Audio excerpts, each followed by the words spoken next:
I start basically all of these things the exact same way with one guest. So I'll read my one guest's background back to them. I'm going to read your background back to you as well. And then I'm just going to start firing away. Is that cool? Let's go. All right, let's do it. Let's see how it goes. All right, Hubert, you got your your BS, your MS, and your undergraduate and your MS at the University of Prague, right? From 96 to 2002. Are you laughing at me? Almost right. Okay. I got masters in computer science. There was no bachelor option when I was growing up in Czechoslovakia. You had to do masters. So you just you just jump right into it. Okay. All right. And then you university. Yeah. Well, whatever. Oh, wait, go ahead. No, it's Czech Technical University. Okay, that's not the University of Prague. Okay. That sounds like a beer university. We're really off to a good start if your facts are this correct. Don't let the truth get in the way. The company's name is Productboard. Don't let the truth get in the way of a good story here, okay?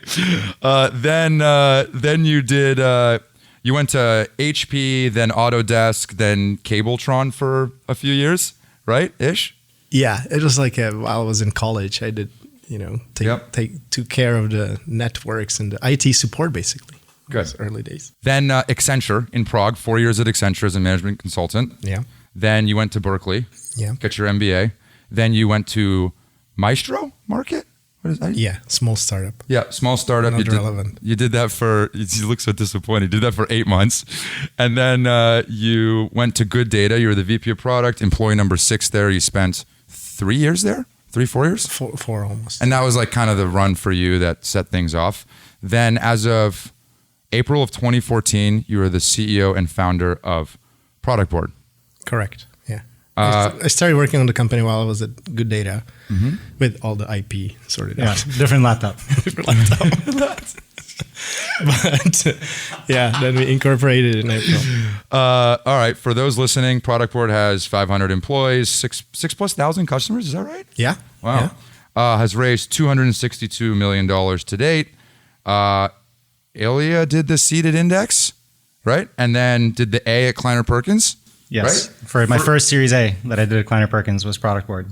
Dude, that's pretty cool. Okay. And then Sequoia did the B, Tiger Dragoneer, offices everywhere, blah, blah, blah. Welcome to the show. Pumped to have you, man.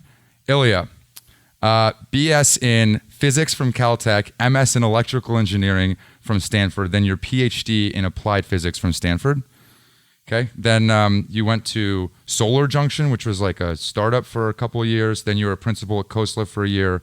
You were one of the first 75 employees at Dropbox, head of corporate and biz dev for 2 years, head of product for 2 years. And then you joined Index, spent 3 years there as an investor GP, joined Kleiner Perkins in March of 18 as a GP, right? Sit on the boards of, honestly, too many companies, a lot, including Productboard, Slack, Intercom, or formerly Slack, Intercom, Optimizely, Cameo, UiPath, Nova Credit, Loom, Stored, etc. How did I do? Was that right? That was good. Not UiPath, but yeah. Not UiPath. All right, that's just wrong. Okay.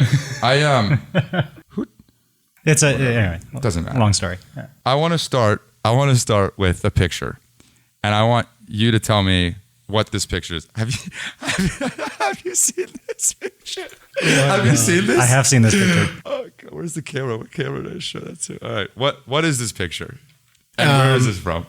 That's me sitting in our bathroom with my 2 sons, Hubert V and Nicholas, on December 24th. Because there's this Czech tradition that you eat fish for dinner. And it's carp, and you go and you buy a live carp and you put it in your tub, and then kids fall in love with it, and you fight with them that you're gonna kill it for dinner. And a friend of mine who learned about this tradition shows up in the morning, December 24th, and dumps this carp in our tub, and he got hit by the shop assistant overhead already, so he was kind of dying, but we didn't know that. The funny thing is that that's the day when I'm in the middle of negotiation of Series D financing. Literally I signed at 6 p.m. that day. So I'm my mind is got somewhere completely else. But I was still yeah, this is great. And you sent that picture to the company? I sent it to the company. I also sent it to Dragoneer when I was in, negotiating. It's like, dude, I have a carp in my tub. The carp is gonna die. You have to sign it today. I remember the founder of ZoomInfo sold like 40-50% of his company for like a few $100 million at a pretty young age, and that next Monday he's sitting in the middle row of Coach. And he sends a selfie to TA or whoever it was that did the deal. And he's like, this is what being a millionaire looks like. It's just reminded me of this, like, so not glamorous. I was sitting on Coach, flying to Jersey a couple weeks ago. It's unbelievable. That's how it goes. Is it true that you couldn't quit your job at Good Data because of green card stuff? Yeah, I mean, this is the thing about this country that, you get here, you're like super highly educated, you get an MBA from Berkeley, and you can't get your work visa. So I got my work visa with a startup. It was kind of a long story, but you can't like quit and start a company because at that moment you're not employed, and just the visa situation is difficult. So I got married and got my green card and quit literally the next day so that I could go and work on Productboard full time. That's what happened. That's exactly why we backed you. Right. That tenacity in the carp. Right. Your great-grandfather was a diplomat. Is that true? Yeah. He was a diplomat. He was like cultural attaché to Hungary, representing Czechoslovakia back then and forging relationships on the cultural level. So like there's this famous Hungarian poet, József Attila, who has a statue in front of the Hungarian parliament. And the story in the family is that he was fed by my great-grandfather because the poets are always poor and don't have money. So he would go there and, get lunch at my grandpa's house. Anyway, stories like that. And did he die in a concentration camp? Did that happen? Yeah, that happened because he got imprisoned by Nazis. And as I'm sure Ilya knows well as well, a lot of the European families during the Nazism, if you were either Jewish or if you were in any kind of political against the Nazi regime, he got unfortunately killed. And I've heard you talk about your mother very fondly, and the way that you've described her is that she was more on the soft side of things, and you attribute a lot of the ways that you run companies today and the focus that you have on marketing and some of the, in air quotes, softer sides of things to her. Is that right? Yeah, softer in the sense of empathy to people or towards people. And, what we do is product management is fundamentally about understanding the people. Actually, the whole business is about understanding the people, the customers, right? Who are they? What is it they need? What are the biggest needs and pain points? And my mom has been always like a super high empathy person who would adjust her communication, and she would get to know everybody just like based on the audience. Anyway, so that's I feel like I picked up a lot of those skills from her.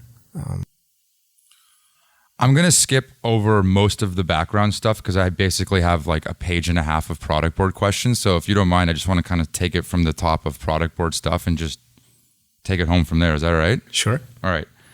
I have heard you tell a story, and I can't wait to hear it, that Ilya showed up at your office with, and I say office, it wasn't really an office. It was like a WeWork, right? And there was like 4 people. Is that right?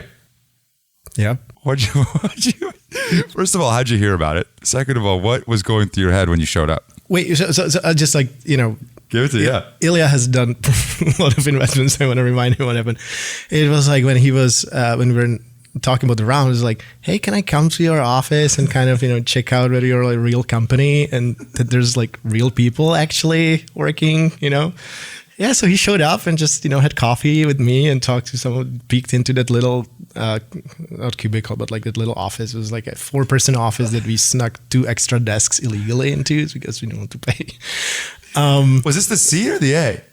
This was the A. This was you were at Kleiner. Yeah. This is the A. So we met when I was at Index, and through actually Jan Hammer, who's a fellow Czech and partner at Index and a close friend of mine. And Jan sort of introduced Hubert to me. I had a product background. I actually candidly dreamed of a product like Productboard when I was doing product. Are you just saying that or are you being serious? No, I'm serious, because every company, when you start doing product, you start with like stickies on a whiteboard, and the roadmap is in somebody's head. Product manager talked to some customers, they formed an opinion, it's in their head. You got to get it out on paper. You got to get it written down. You try, every project management software, you try Google Docs, whatever docs, nothing really works because it doesn't capture the actual voice of the customer. And then when you're in a sales, let's say, go-to-market led company, usually you have a loud voice on the sales team. They connect with somebody on the product team that can skew the roadmap. So you need a source of truth. So it's kind of hoping somebody would build this, and it's pretty complicated because everybody does product differently. Met Hubert. Hubert was very dapper. He showed up in a suit, like a Berkeley, not much has changed like a Berkeley, like the Berkeley MBA. I was like, really, this guy's going to build products? Like he's got, he's got his checkered button down, like suit, shoes. It was very, he's got the European. But I was like, it's plausible. Good data, good company. He's got a good vision. I think at that point at the seat it was you and Daniel as co-founder. And maybe a few people in Prague. I think your burn was less than 100K a month. Oh, far less. It was like tens of thousands a month. So it was like, even that probably. And fast forward to the Series A, they had gotten to like $1.5 million or so of ARR, I think, on like maybe less than $1 million burned. Yeah. Which is why I was like, I've never seen this before. I need to see if this is a real company. Mm-hmm. Because I didn't know of any companies in the Bay Area that could get to that scale of run rate on that low of burn. And I showed up and there was real people in an office.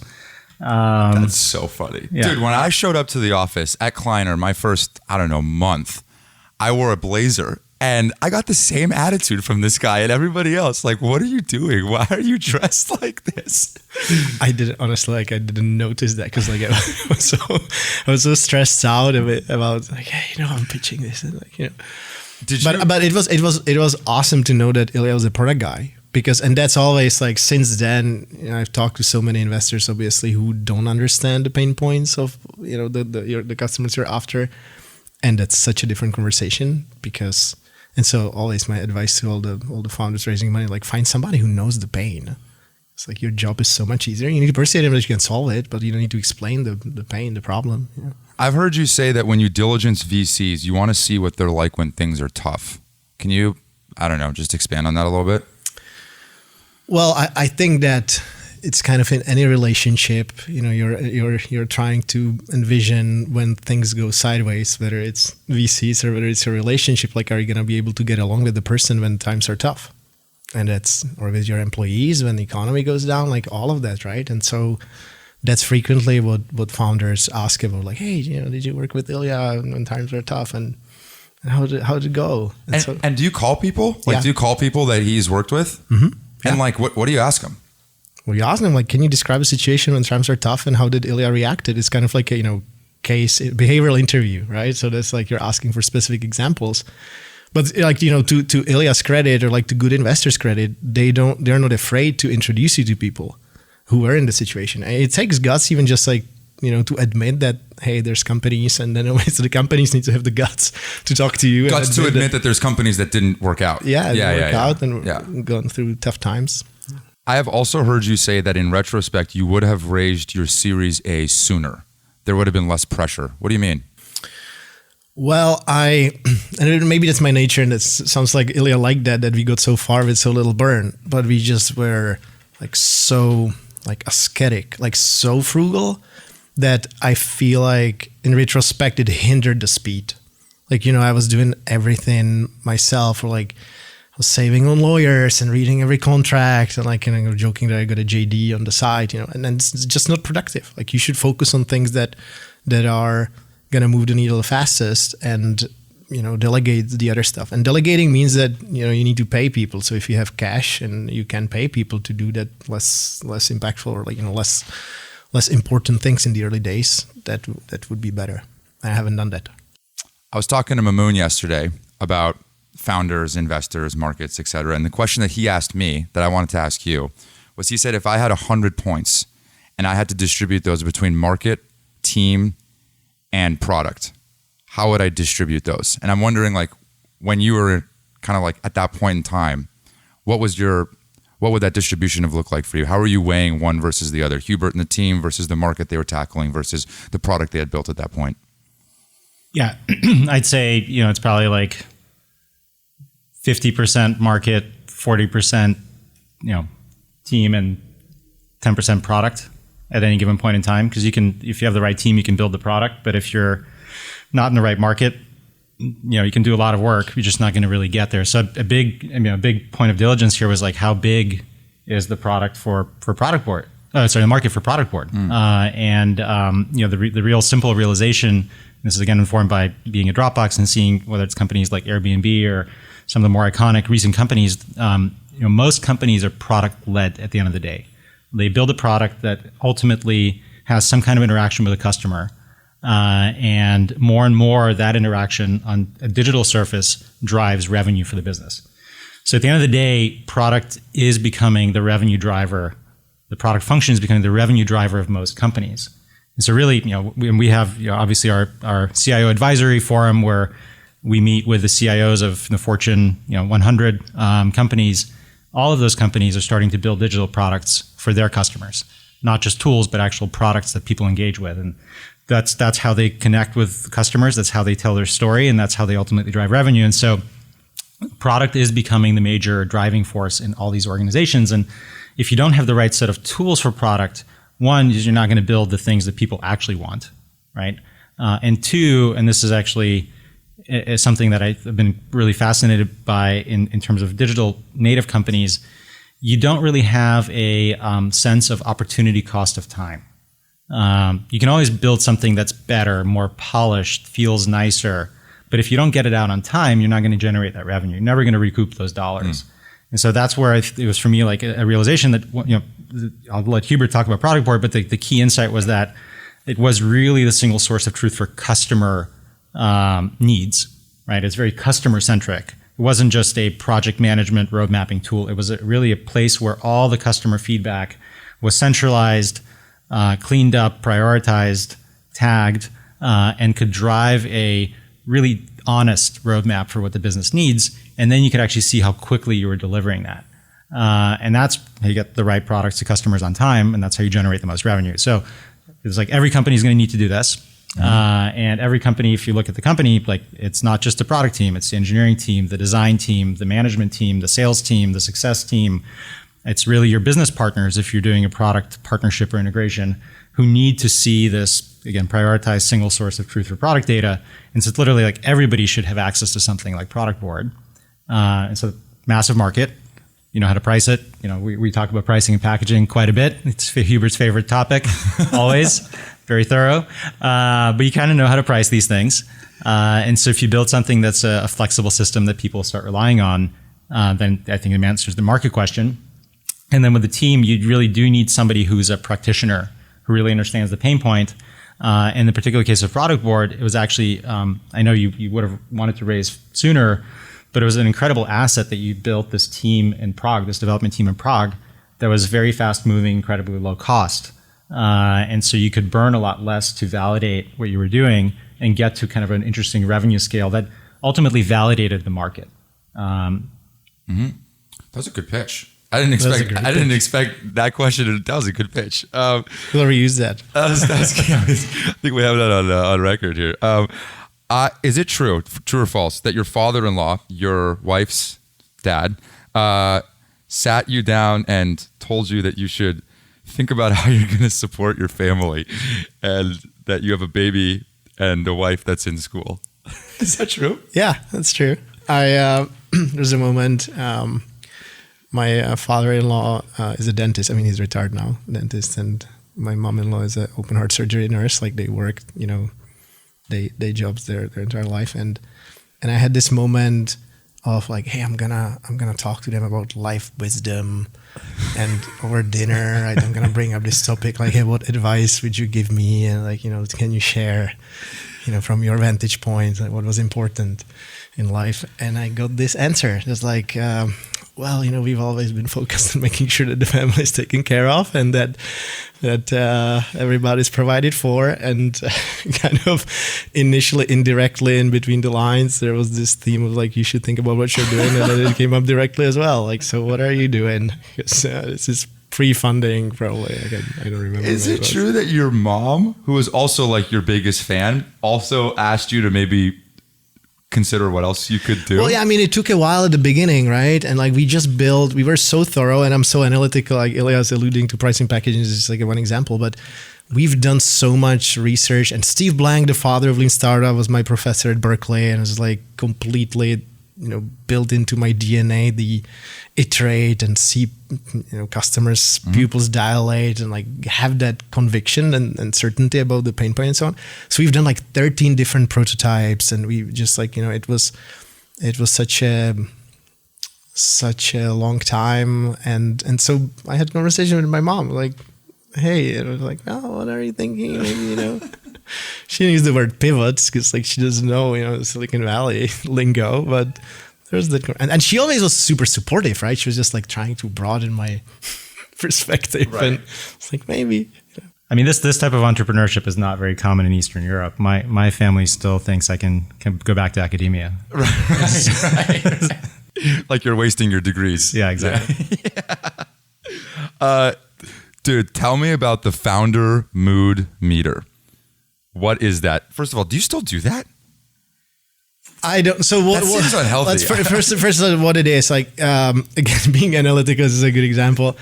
I would just spin up a Google sheet, and I would put there 3 times a day on a scale 0 to 10, kind of like an NPS score, how I feel about the viability of the business. Or like, are we gonna succeed? I don't think I want to hear this. Are we gonna succeed here or not? And I would track it and I would plot it, on a chart, and it was like up and down. Like, within the day you would go from 10 to like 0, and I always tell this story. Like, it feels a little bit like you have this new baby, right? Like this is like. The analogy is perfect, but like you have this new baby, it's just born, and you're showing to people, and some people say like, "Oh my God, congratulations! This is an amazing baby, like bright future," and other people tell you like, it looks like heart defect and like underdeveloped lungs, and like 6 weeks, maybe 2 months top. And that's how you feel, because like you're pitching at the beginning, we would talk to product managers and we would show them some of these early prototypes, and some people was like, this is amazing, this is exactly what I need. And so it's like, this is, stupid, like never would use a product like this. And it's like, just like, move on. And so then you have the emotional highs and lows. Are you still doing that? And like, if you had to do a split between happy, neutral, and miserable, where do you think, like, where was most of your internal state at that point? I mean, it was oscillating. That's why I did it, right? I mean, I have no idea why I did it, because it's like, okay, what did I learn? Like, it's like the sleep meters. Like, you wake up tired, and so you're like, okay, I'm tired. It's like the watch telling me that I didn't sleep enough. Great. Dude, you're addicted to data. You can't help yourself. But I don't do it. Like, I kind of understand myself better, and I would say that the fluctuations still exist. They're just like lower highs and shallower lows, because like you just become resilient. There's like so much stuff that happens, and you also have people to fall onto. Like what I mentioned, the relationship, especially with early investors, is so important, because these are going to be the people that you call with like the frustrations, and they've known you the longest, and you can like say it how it is. I just talked to you last week, and it was just like very unfiltered, like, hey, this is what's happening, what do you think? So that helps. So that helps to balance it, right? Like, you get more resilient, you have people, mentors, support network around you. So they pull you up, and they help you out. To that point on like support and network, I was reading you did like a AMA on Quora about, this is a long time ago, but nonetheless, there's a section, and what you wrote is, the confidence in the opportunity gave me the confidence to raise VC funding rather than bootstrap. I also really believe that having a boss is a good thing, and while it creates stress, it also drives focus and productivity. And so I searched for the best bosses, VCs, I could to drive me and the company hard. And then you say, do I have more gray hair because of it? Totally. Of course I do. I guess, like, what do you make of that? Like, I don't know. Like, I feel like in some ways, do you think of yourself as like a boss? Like, what do you make of the quote? I mean, I think it's a great quote, first of all. I think the spirit of the quote is that you do need somebody to listen to. I mean, the challenge with being the founder and CEO of a company is that you have to grow a lot faster than the rest of the organization. By default, you will have to learn faster and adjust faster and adapt faster than anybody else. And everybody else, you can kind of bring in people who are experts at the right stage. At some point, they might hit a ceiling. You'll bring in somebody else. But as a founder, you sort of, I think the trite quote is it's lonely at the top. It really does get lonely at the top. And so you need to surround yourself with people who you can talk to, who will give you good, unfiltered feedback, or balanced feedback. And that can be your investors, or that could be other founders who are, a few steps ahead, hopefully non-competitive domains, who can be your sounding board, because there's really nobody else to talk to. And a lot of my conversations with Hubert, they're just conversations. It's not, sort of Q&A or really a lot of opining. But we know each other so well at this point and we talk about something and I'm like, hey, it sounds to me like, you want to make this decision and you're just ruminating on it. And that sort of, I think, gives you the good feeling to go and do that, right? But it's really more of an advisory relationship. And obviously through having seen many companies, having done lots of deals, having done some things on the operating side, it gives you the ability to see ahead. And our job really is to see ahead, come back with the input saying, hey, there is this opportunity or this impediment coming down the line. We see it coming. Let's do something about it. Mm-hmm. I'd add to that, the boss aspect, that it's good to have the sense of accountability to somebody else. Like even if it's not like somebody's telling you what to do, it's just like you feel that the duty, and it pushes you, and you just want to do well, and the investors entrusted you. Ultimately, there's a return to be made, right? Mm-hmm. It's like that's what you do as an investor. And so I feel like it's good for people in general to have forcing functions for themselves. So if you don't have investors and you don't feel like, okay, I'm just going to go take a month off, you can do that. Yeah, I even would something, never do that, right? Yeah. And not just because of that, fundamentally, it's like you need to be driven by what you're doing. It's like, if you don't do that, if you don't have that, no boss is going to force you. It's just like general motivation thing. But, and there's the other aspect of it that it helps, the good cop, bad cops. And then you can say the board is pushing us and just helps, and it's true. It's not like you're making stuff up. Like a stretch goal or something. Yeah. Like, hey, we want to hit a revenue goal. The board is going to throw us a party if we do. Let's see if we can do it. And you have perspective. That's a lot of time what I'm talking to Ilya about, hey, how are others doing? And it's obviously difficult to compare, but there are some shareable experiences, or you can learn from how others are doing, and so that you could do better because others are growing faster or executing more efficiently, and it's like, darn it, you have that comparison, benchmarking. It's a whole entire business, right, that people make money on. Yep. Okay, true or false? Is it? I can't believe it. I can't believe this. You asked your wife to move into an apartment in Oakland next door to your apartment, her apartment, so that you and the team could move in and work out of that apartment. And she slept on an air mattress. And who slept in your guys' bed? So I look we needed a space. We were super frugal, as I said, and I flew our early team from Prague, for 3 months because that's what you could do on a visitor visa, and we needed a place to stay, and the cheapest option was to use our house that we had already, two bedroom apartment as the office, but we had, my wife had to sleep somewhere else, right? So just rented out this completely empty 1 bedroom apartment that happened to be around the corner, and put an air mattress there. And there was no even she didn't even have where to put clothes. So she would get up in the morning and she would come change clothes for work, or she was maybe at school then, so for school, and change there. And it was you can imagine 4 guys, what happened to the apartment, and everywhere posters on the walls, and just a mess, right? So I did that. So when you say, I assume that was before the Series A. Yeah. So when you say, I wished I raised the Series A sooner because there's less pressure, I assume it's things like this. Yeah. Even though, again, some of the pressure is good. You're just so focused and you're so disciplined and you're just think about what you're doing all the time. You're completely consumed by it and you love it. It's just such exciting time, and it pushes you.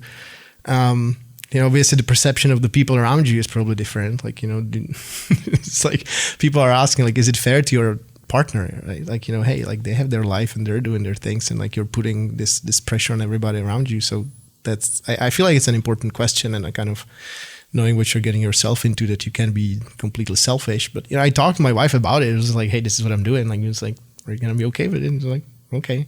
She was like, she knew. Well, yeah, she also was in a situation where, she got master's degree before international studies, and then she wanted to change career. So she decided also later on to go to and become a nurse practitioner and get a master's degree. So we were kind of on the same boat a little bit. We both decided like, hey, we're going to quit our jobs and we're going to do something that's going to change, hopefully, the future of our lives. And so she couldn't kind of complain, because it's not just me doing something else. And it's funny. I was talking to I've been hanging out with the generation of entrepreneurs before you, like the generation before us. So like the Steve Cases and Scott Cooks of the world.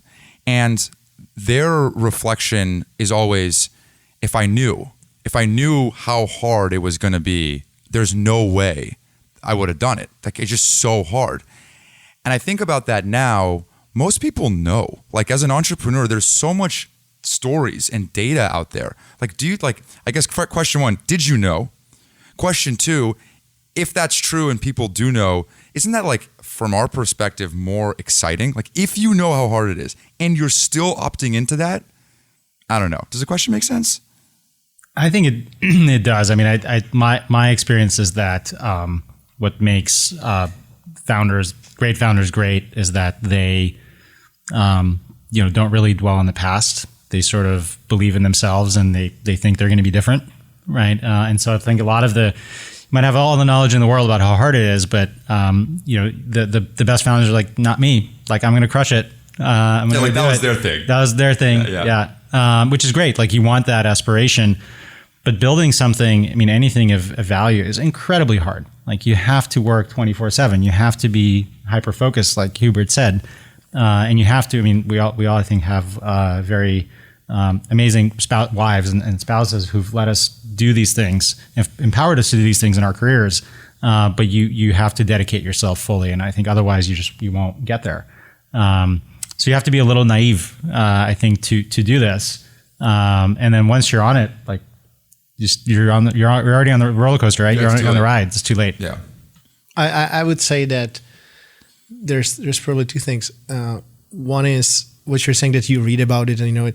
It's like, you don't really know, like, unless you live it.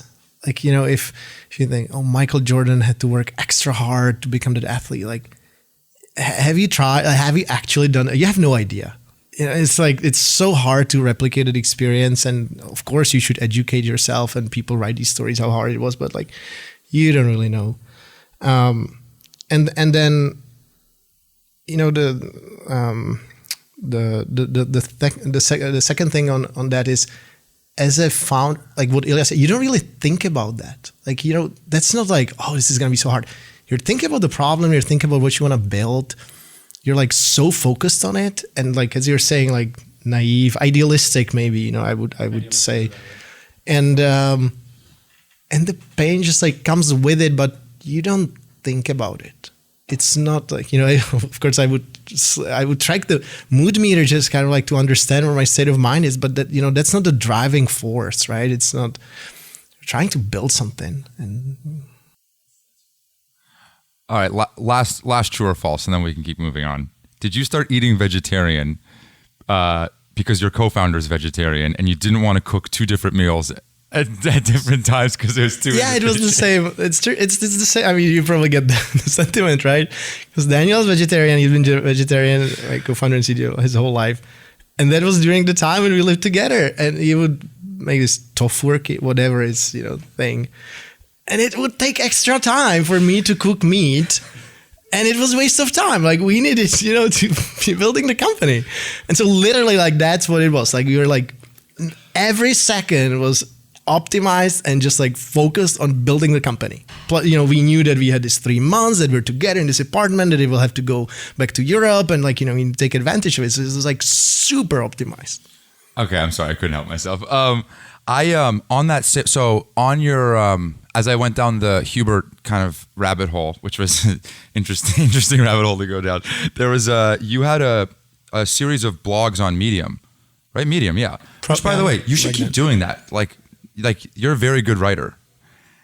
And you even made a proclamation that you're going to keep writing, and then you stopped writing. You didn't even write anymore. It was like another forcing function, right? Make a public commitment. Didn't work. Yeah. Anyway, one of the things that was that I found fascinating in this series of posts was that you created a video montage of 20 CEOs that you admire. These are like big, you know what I'm talking about? Big public company or like big, fast, high growth tech companies.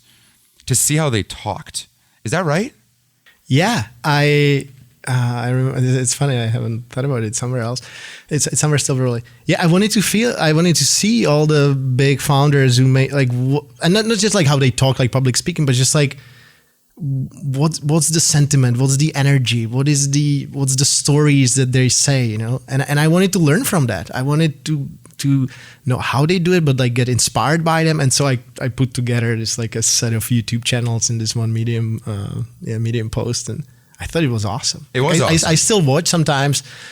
I don't know if it's like motivational, but I watch like the biggest, best speeches of all times, you know, like military generals rallying up troops and politicians, you know, the Tale of Two Cities and Martin Luther King. It's just amazing. Like these people, the energy, the charisma, the passion that stems out of them. It's just so inspiring. I love it. And was that kind of a consistent theme that you spotted amongst all of them? Like, was there anything that you took away and you were like, all right, all of these guys or gals have this thing and I want more of this?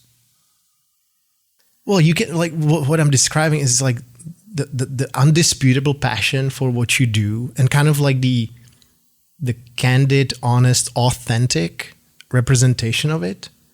That's just like super inspiring, like, you know, and so there's a lot of humility in it, and people who kind of, you know, are far and they can go back, and you have this like different perspective, and you know, you have the wisdom almost, and I don't know, I found it inspiring, and partially it was like, hey, I want to be motivating for my team, and what is it that I need to do, like what skills and you know, how I communicate, how I need to develop, but that passion and kind of, you know, the grit that they had is so inspiring.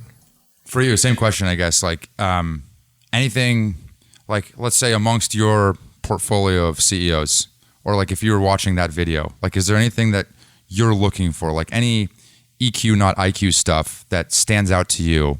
I don't know, or is that more like glamorized than it really is? Well, I think to be a great founder, you have to be a great storyteller. What your storytelling sort of process is, I think, can vary quite a bit, but undoubtedly you have to very clearly communicate your vision, and you have to convince other people to follow you, especially when it looks really silly because you're, you know, 3 guys in an apartment for 3 months or 4 guys in an apartment for 3 months. You know, those other, let's say 2 guys who are not the co-founders have to go and hang out in Berkeley or wherever it was for 4 months eating tofurkey. Maybe they get a Christmas carp down the line, but you have to really impact your passion on people, and that's frankly what I think we also look for in the fundraising process, right? Because you know, do you have the ability to convince people to fund you, to follow you, and to build the vision that you believe in? And I think that's true of, you know, all the greats, all the great founders, all the great CEOs. They have that compelling charisma, and they channel it in different ways. Absolutely. Yeah, that makes sense. What I don't actually know the answer to this, but when I ask you what the worst quarter you ever had was, is there a quarter that comes to mind? I mean, I know the numbers, right? Like, I'm you know, this is not just revenue. It's, I mean, you know, when COVID hit, or like, you know. Can I be specific? Sure. When what I'm curious about is, you have a tough quarter. When you walk into the board meeting, like, what is it that's on your head? Like, what are you thinking? What's on your mind? Like, what are the things that you're like, all right, we've just beaten and raised our last 10 quarters in a row. Like we've created an expectation of execution and excellence that we're going to overachieve. And inevitably, shit happens. Like when it does, you walk in, Ilya, Andrew from Sequoia, whoever is there, like pretty badass board that you have from some pretty big venture firms. What are you thinking? Well, I would say number one, if you are delivering that message at that board meeting for the first time, you kind of failed. Yeah. Like that's why it's important to have the conversations on an ongoing basis and not just wait for like, oh, I'm going to reveal how we're doing, in this quarterly board meeting. But I think that, again, that's me. I've always been very transparent and very detail oriented. I always get a lot of, comments and it's like, oh, Hubert again shows up with 120 slides, and it's, there's a long appendix. But I think it's important to be transparent about what's happening. Yeah. I believe in that. And I believe in like board should be informed so that they can guide you. And of course, I also got that feedback, especially early on, that I shouldn't like rely on the board to make the decisions. That's my job as a CEO, right? But make sure that people are aligned directionally on the high level decisions and strategy. And so if it's something outside of your control on the macro level, I mean it's that's outside of your control, right? So it's like, hey, this is what we're seeing. This is what the market. This is how we know it's outside of our control and it's market because we have these indicators. Self-service business is not depending on our sales execution, right? So like use that as an indicator versus things that are in your control. And then I feel like you need to own the mistakes. You need to be transparent about what you screwed up and just provide as much clarity around like, okay, how are you going to fix it? Or do you have a plan? Or are you, like don't show up clueless. It was like, oh yeah, there's this drop and we have no idea why. So that, we've always tried to get a lot of diligence and have the answers and kind of understand what's happening in the business. Yeah. Own the mistakes, course correct, and keep going. And then when you read the materials, like you're reading the board materials a few days before or whatever, you read it? I mean, I make it to slide 50. He's rationalizing it with an appendix. He's like, oh, there's an appendix of 100 slides. Do you, I guess one of the things that I think of is when the business is going really well, it's very easy to give a bunch of like pats on the back, good job, like you're doing great. And when the business is going bad, it's very easy to spot the challenges and problems and be like, what happened? That's like not what you like. That doesn't feel like good coaching. That's just not like good. I don't know. What do you think about it when you walk into a board meeting where you're like, it's a tough quarter? Yeah, I mean, so one, Hubert's incredibly direct, open, and transparent. So I think typically when you're in a board meeting, you already have previewed the context. Most of them are really around what are we going to do, as opposed to what's happening. Mm-hmm. So it's like, what is the resolution path? What should we be doing? I think I remember there was a board meeting where there were some issues on the product team. You were doing some refactor, and we were like, Hubert, you got to get on the plane and fly to Prague. Sorry, like that's the only answer. I think you got on the plane and flew to Prague, right? Yeah. Many times. Like when things are good, you actually want to look for like how can they be great or faster or better. Like, okay, we're seeing success. Like, how do we double down on this? Things are not going well, you sort of do root cause and you try to understand, like, is it macro informed and we should adjust the plan? Is it execution oriented? We have to adjust how we're executing, what we're doing, what we're focused on. And it's kind of an ongoing conversation and relationship more so than sort of these quarterly, spot meetings where you have big surprises or no surprises. Yep, that makes sense. Pulling on a similar thread, you sent a letter or an email to the company New Year's Eve of 2015. You probably don't remember this. And it was like after a product market fit had been found and it was clear that the business was working and we had some really interesting customers and it was moving. And so the first call at 30 to 40% was recapping the growth of the business and how there's an incredible opportunity ahead of this business. Then you say the following: not everything went great though. I have made mistakes. I have mishired, asked you to build features that we'd scrap or redo later, changed focus a little more than I'd like to. I hope you trust me though the same way I trust you, that I have the best of intentions and that I do everything I can to learn from and recover from the mistakes that I've made. So I read that and I was like, all right. How did you get this? Dude, I'm all over. I'm all over it. That was, That's public. It's like internal. Is it? That's public. Oh. That's all public. The only thing that's internal was this picture. The only thing that's in your Medium. That's in your Medium blogs. Okay. It's a good post. All right. And I guess my question is like, how do you push someone that like, when I thought of that, I was like, all right, like, how do I push someone that's pushing themselves to this like degree where his wife's in the apartment next door, his co-founder's sleeping in his wife's bed, like he's eating vegetarian food and hates tofurkey, like all these things, right? Yet he's still this critical of the business after they found product market fit, like, and it's growing. How do you balance? I don't know. How do you balance that? It's like you want to make sure that he's accountable, but it's also like who's holding him more accountable than him? You know what I mean? I don't think it's as much as about accountability as I think, again, Hubert and other great founders are holding themselves accountable to the highest bar and really drive themselves. It's about showing what's possible, right? It's like, for a while, I think, our biggest deal was like 5K of ARR, right? It was pretty clear, like at some point, somebody's going to come in and do a 50K deal. And then there's going to be a 100K deal. And there's going to be $1 million deal.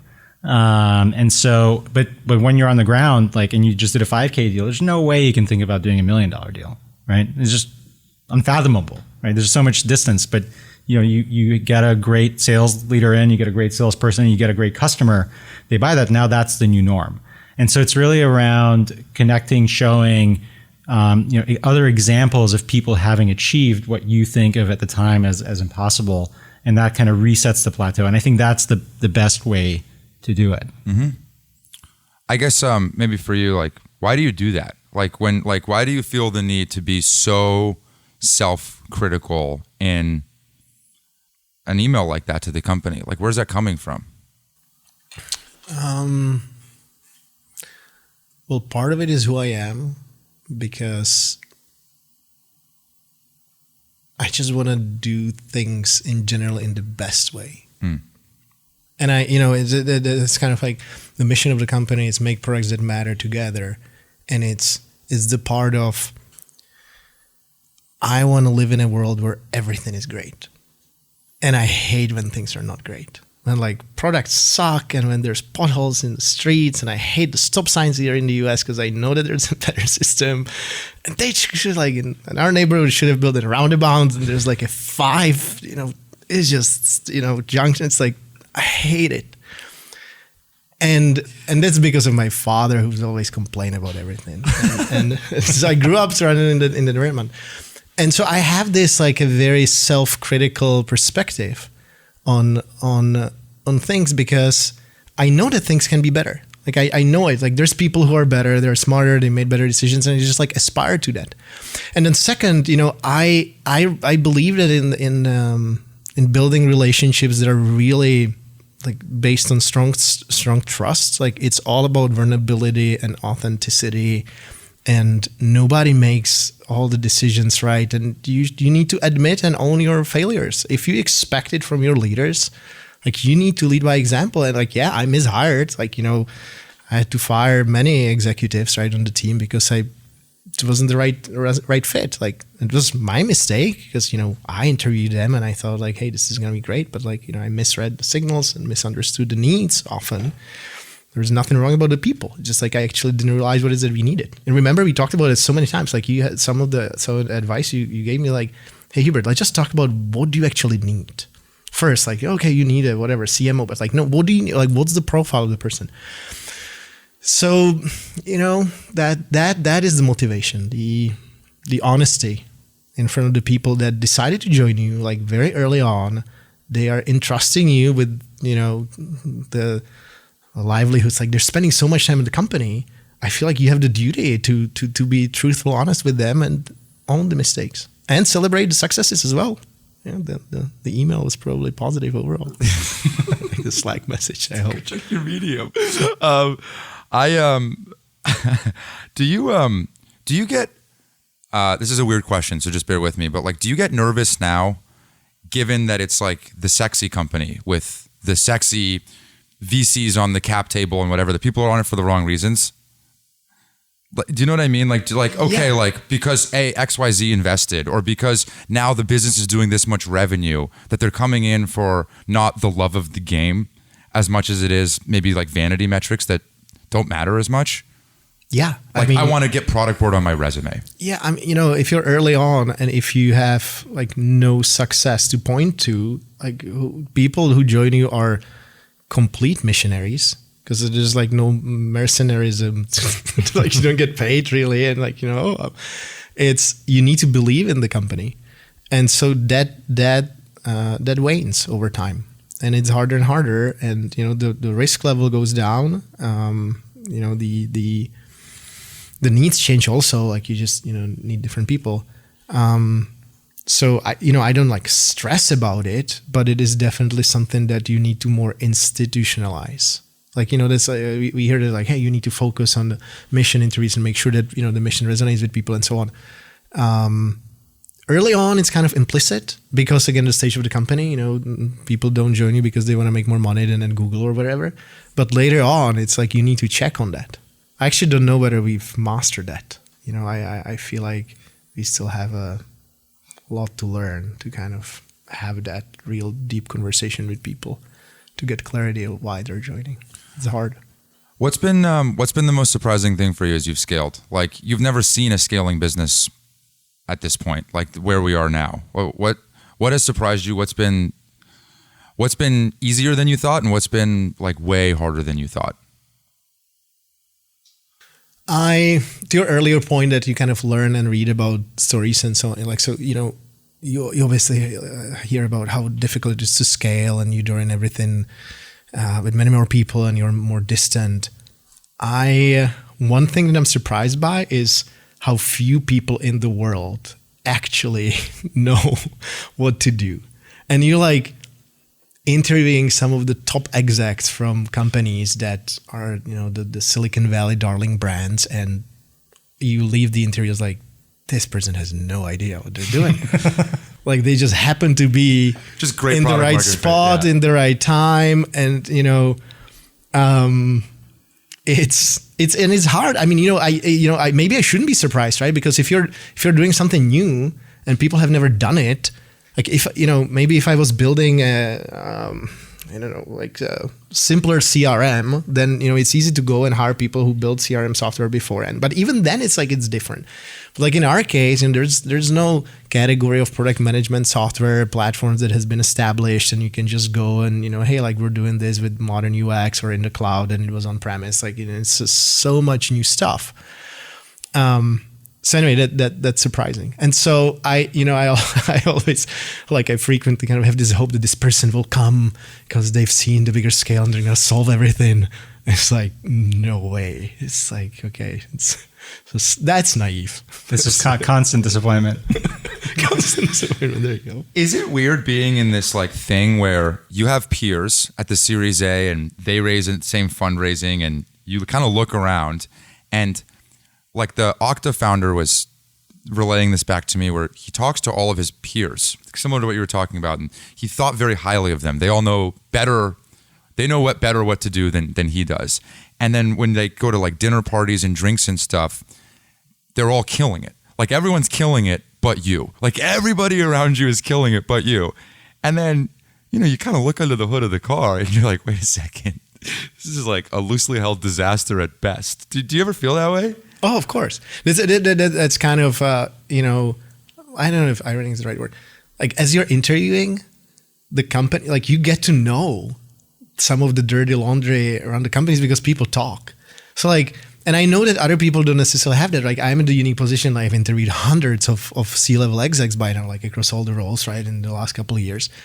And you learn stuff. So you kind of you lose the naivety and the idealism of like, oh, these companies, everything's up and to the right. Like that it's in many cases a shit show. And yeah, I mean that's kind of the reality versus what what's on the surface. You can't attribute it, and that's the hard part, right? Like of course there's people who know what they're doing. I'm just like surprised how few. And there was like who said it?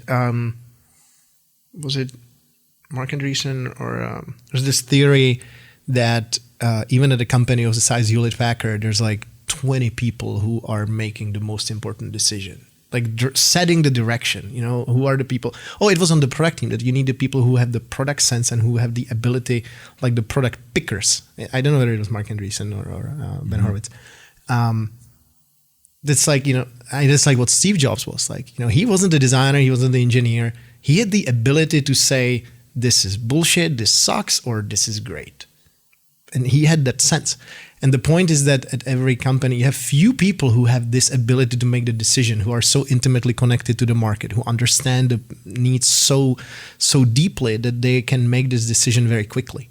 And then obviously, you fall back, and the more you have these people at the company, the efficiency gain that you get is so high, because of course you can go, I talk about this frequently, you can go to the market and you test everything with the customers, you get feedback. That's absolutely the path that gets you to the right answer. It's also the slowest one, because this is the longest feedback loop. You need to build something, you need to go to customers, you need to talk to many, right, to get like statistically significant signals and all of that. And it's just, so if you have people who can make the decision, and that's what you need. Like, you need as many of these people as possible, because these are shortcuts. These are people who've seen it, who internalized it, and the experience turned into intuition. That is just the fastest way. That's like the reptilian brain, right? It's like all embedded in there, quick decision making. Do you feel like it's like, going back to the perspective question that you were talking about, like how, hey, having a board helps with like perspective. Like, do you think it's part of your job? I feel like I do this all the time, where founders will just be like, I can't believe I mishired this role or that role. And I'm like, dude, like every one of these companies that are like, huge companies, all mishired them. Like, actually, by like way worse than you did, and they also like couldn't go up market as fast as you could. And they also, like, every single mistake that you've made, they made like in spades. And to Hubert's point, like in spite of themselves, like they still work. Like, do you ever, I don't know, I find a lot of my job is like to help them with that perspective. Do you feel that way? Yeah, I mean, hindsight's 20/20. So and there's obviously a lot of hype out there, right? You have all these books about the greatest companies and how quickly they grew. But if you look at a company like Microsoft, it compounded over decades, right? It wasn't a multi-product company from day one. It started with one product, two products, and kind of added them over time. And so in some ways, I think maybe founders set a little bit too high of a bar. You want them to set a high bar, but you almost set like too high of a bar and too high of an aspiration to do too many things in parallel. And a big job of the investor, the board, is to help focus and prioritize, right? Like, focus and prioritization is really the most important thing for a company at any given point in time. Every company is a disaster shit show, like internally. It's like loosely held disaster. Mm-hmm. But the ones that survive are the ones that can ruthlessly prioritize and reevaluate those priorities on a regular cadence. They don't lock themselves into a path that's not the right one. On the hiring side, a lot of times as a board member, you see it miles ahead. And you're like, this is the wrong hire. And then, but you can't just, sometimes you say it, but if it's really extreme, but sometimes you kind of want to help people learn and understand and evaluate and get to that conclusion themselves. And, most of the time you do want to make folks understand that everybody mishires. And I think the people who manage it the best are the ones that make decisions quickly. And I think Hubert has done that quite a bit, like where you're like, hey, this is not the right hire. Let's not dwell on that mistake. Let's course correct. Let's adjust. Yeah. I remember a conversation that I had with Ilya. We were hiring the first like senior sales leader. I said like, I don't feel it like it, but like, I'll leave the decision to you because we still have time. Like, if it's a mistake, we have time to recover. But then it didn't work out. and then the second time is like, hey, we don't have the time anymore. Like, let's not raise it here, And the first place was like a bet on somebody who didn't have the experience, like far from the experience that we needed, but like seemed like a potential, star in there. And yeah, that bet didn't work out. But the second time around, okay, let's not. Let's be serious. Yeah, like knowing what's a two-way door, knowing what's a one-way door, knowing which ones are the one-way doors, and making sure that the founder also understands that that's tough to turn around from. I have one tactical question, then I have a few kind of fuzzy feel-goods. On the tactical question, one of the things that the business is going through right now, which is what most product-led companies go through, is going up market. And going up market comes with all its own sets of challenges. I'm curious from your perspective, like, again, I go back to my earlier question, like, what surprised you? Like, as you go up market from a product-led company to a more sales-oriented company having to go tackle bigger customers? What's been the biggest surprise?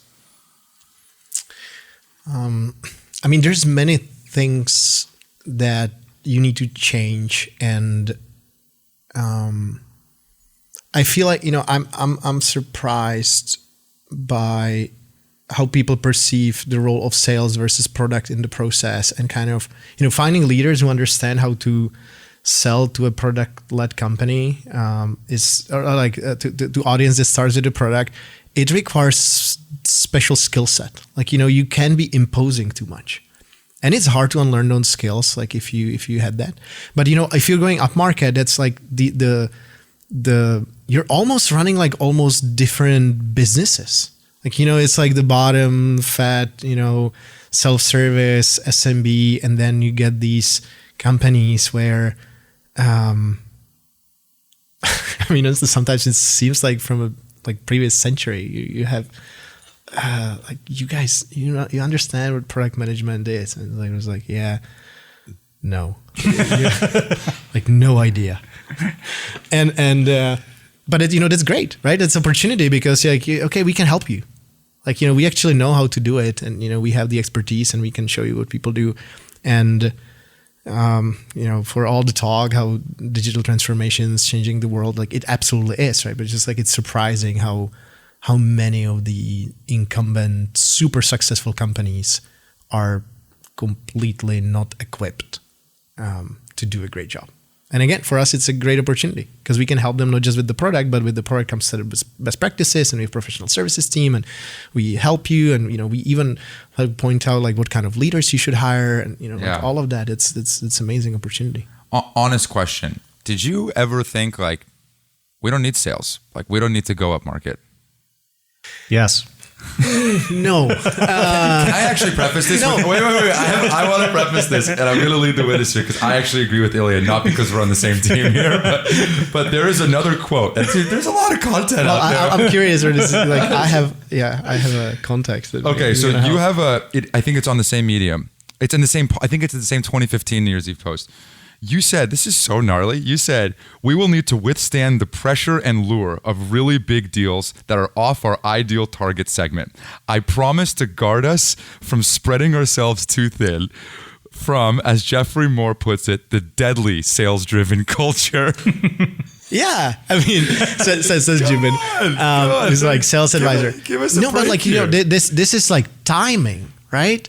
Like, I was at a BI company. We were selling, $1 million plus deals to large enterprises. I understood how that world looks like, but I knew that it will take time to get there.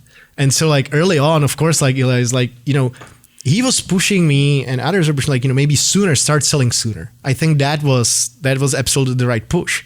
But I didn't envision that we would be like, hey, no salespeople ever, and this is gonna be always like, the trial, or just like pure product, not just led, but product growth, right? Like no human touch.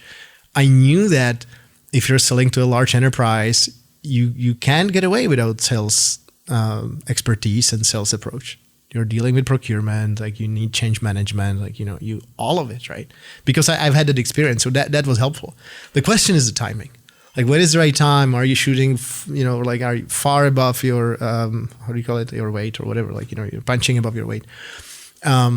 So that's hard, because that is like, if you stretch too far, if you like sell this huge sales deal purely on vision that is impossible to get to within that time frame of the deal, or within like within the time frame that the customer has as an expectation, like, then you screw up, because you just like, it's a futile thing. It's like setting the company on a march that you're just not gonna survive. So that's the hard thing. If you build functionality that's like a custom feature, it's not like something that is representing a bigger market segment that is going to be reusable by more companies. If you start building like a, integration for a custom homegrown application for a large enterprise, like, yeah, it's not going to scale, right? So these are the decisions that you need to be aware of. And that's why, the deadly sales culture is just like, if you sell way outside of your ideal customer profile, like, you need to be very intentional whether you're going to build features like satisfy the needs of that segment, because you spread yourself too thin, you're gonna be too slow. It's not the focus, right? All of it. I think it's fair. Different opinion, or you?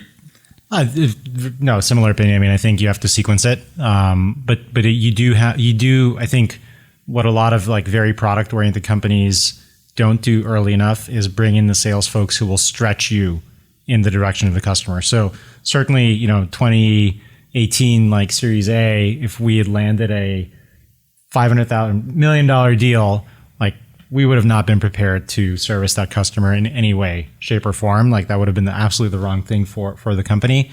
But do you want to have sales folks who pull you from the 5K to the 15K to the 50K to the 100K, like in a time sequential manner, and stretch the capabilities of the product organization? I think you absolutely want that. And I do think I agree 100% with Hubert's point on the sort of the surprise. You really do have fundamentally different companies when you service the enterprise and the sort of the SMB self-serve part of the market. And the trick is, either you pick one or you have to manage both of those. And so you have to structurally inside the organization build up capabilities that help you go after the enterprise and help manage the lower end of the market. And that's hard, right? But the companies who unlock that obviously can have immense potential. And I would add, Ilya, you're saying that the sales team pushes you up market, but you were or pushing me also to hire people on the engineering product side, right? Like product managers who've seen enterprise feature set and who've seen extensible platforms and so on, and do that also earlier, because there's a lot of decisions that if you don't architect the product right, like it's just gonna be so expensive later on. And you will need to rebuild a lot of stuff. And I mean, I'm not sure if I know a company that got it right and without rebuilding things. But yeah, I remember like, hey, you should talk to this guy who's like an enterprise PM and who built the enterprise product at Slack, right? And another company. Yeah, so that was helpful. And this is actually inside baseball. So if you guys want me to remove, I'm happy to. In the last board deck, there was a slide that I laughed so hard, and I just wanted to ask you why you did this. So, and I'm not gonna. So let me just set the context. He didn't get the board deck. There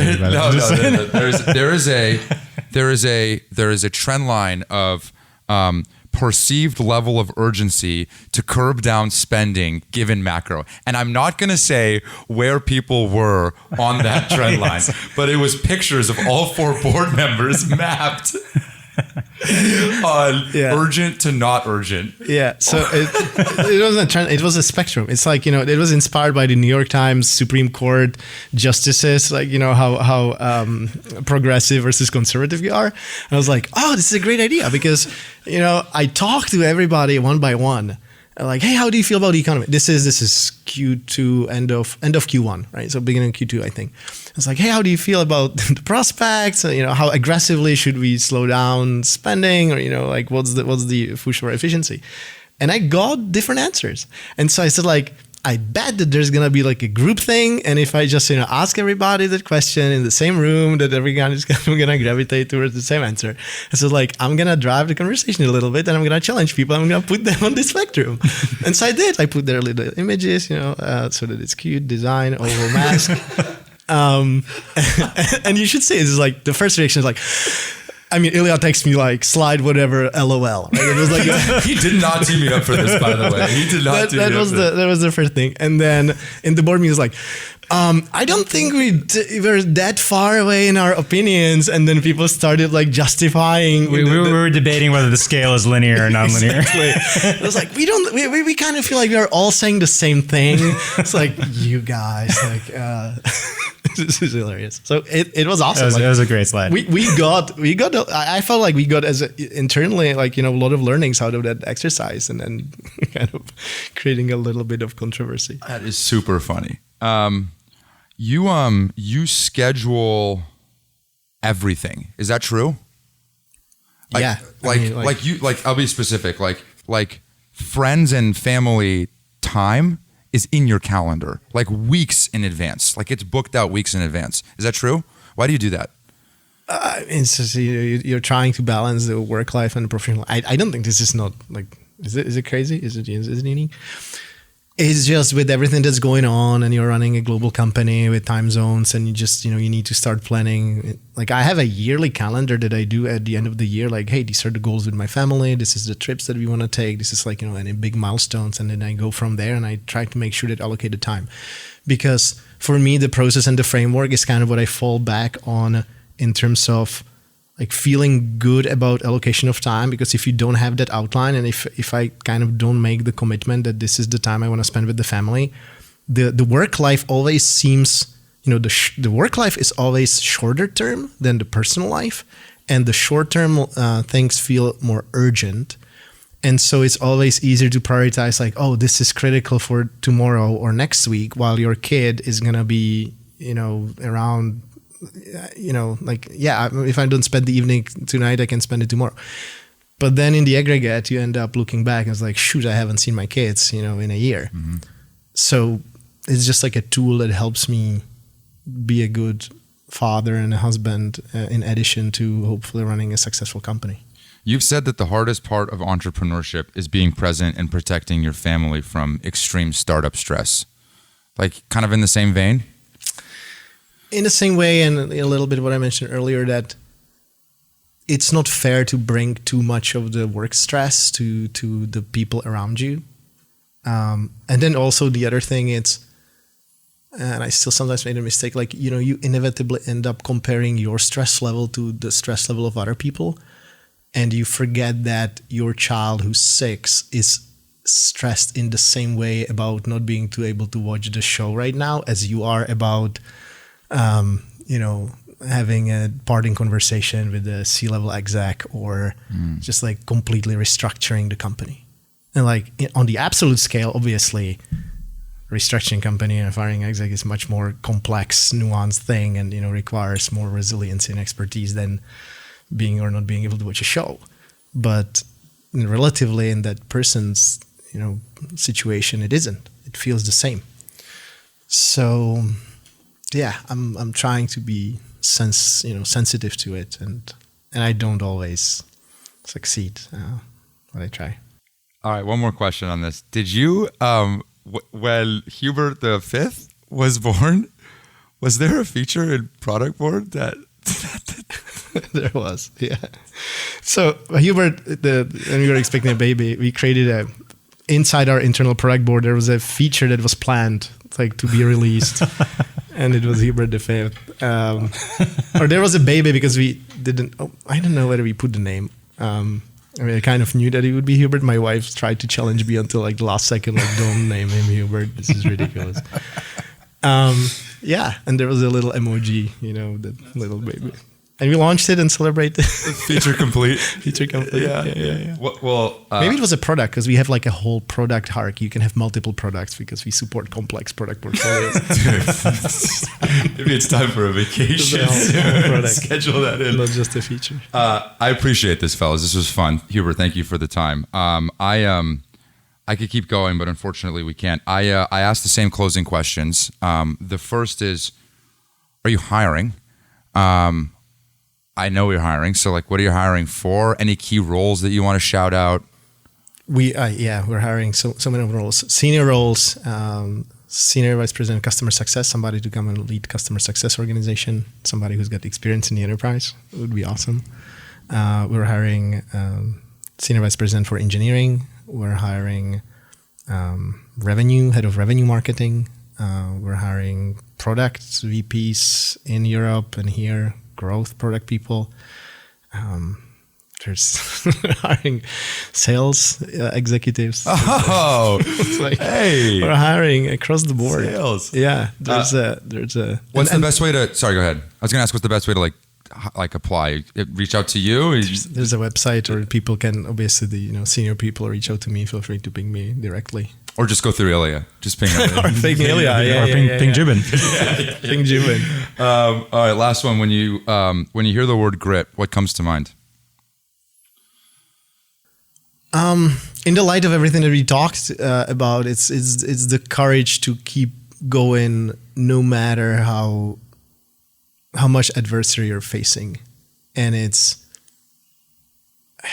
like, do you have the courage to fire somebody who's like a super good friend of yours and a good human being because the needs of the business has evolved and it just, is not a good fit? Do you have the courage to go to yet another VC meeting after you've been told no 50 times? Do you have the courage to answer very difficult questions in front of the company in a vulnerable way? Do you have the do you have the courage to have difficult conversation with a customer who's telling you, hey, sorry, I'm gonna leave, and this is heartbreaking because you just you poured all your heart into this product and you wanna the customers to love the experience, and they're saying it sucks. So all these things, one thing I would say that has been kind of a thing I learned is there's few people who know the nuances of your business, who know what we're doing and product management specific market issues.